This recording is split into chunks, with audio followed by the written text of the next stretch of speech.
Cultura i turisme sostenible s'uneixen a la Volta a peu per la Garrotxa, una nova guia per descobrir la comarca caminant. La iniciativa va sorgir precisament de l'amor pel territori que comparteixen els seus autors, l'Anna Plana i en Sergi Romero. I l'atzar va fer que just avui fa 6 anys, un dia com avui, nosaltres ens coneguéssim caminant al Camino Santiago,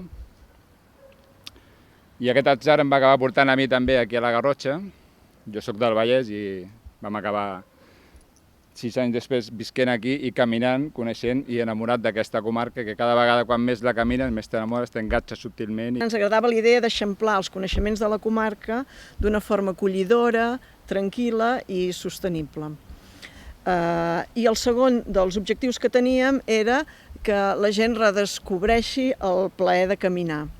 Amb un format que recorda una llibreta de viatge amb fotografies de Moi Soler, la publicació proposa un recorregut de 10 etapes i més de 200 quilòmetres, principalment per la xarxa de senders itinerània. També inclou consells pràctics pels viatgers, com ara els establiments turístics i de restauració que trobaran al llarg del recorregut.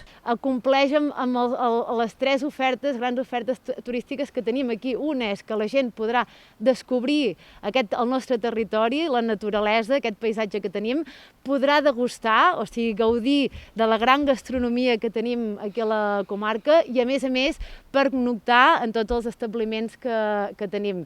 És tant per gent local com per visitants que vinguin de fora. Fa molt de temps que us tinc com un referent. Avui també és una demostració d'això, és un referent del que el turisme necessita en aquest país, del concert públic-privat, de que realment és important anar de la mà. I és que les aliances entre el sector públic i la iniciativa privada han estat claus perquè la guia arribi a les llibreries, d'una banda per l'aposta que ha fet l'editorial garrotxina Llibres de Batet. A la comarca de la Garrotxa, la imatge que tenim fora és la que els altres han fet de nosaltres. Jo crec que aquest llibre pot ajudar a canviar una mica aquesta imatge d'aquests llocs tan coneguts i, per tant, passa per espais igualment magnífics de la nostra comarca i no tan coneguts. I de l'altre, Turisme Garrotxa i Itinerània, que també han donat suport al projecte i han creat un passaport que els participants podran anar segellant durant el camí.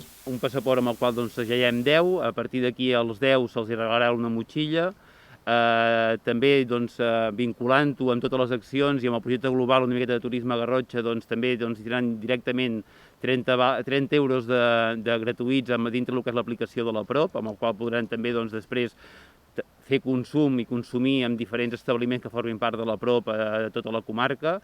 Ja hi ha una quarantena d'establiments adherits al projecte que esperen anar creixent. Formar-ne part és gratuït pels allotjaments, bars, restaurants i empreses d'activitats que siguin sòcies de Turisme Garrotxa. Tots tindran una senyalització específica que també es podrà trobar en alguns punts de la ruta.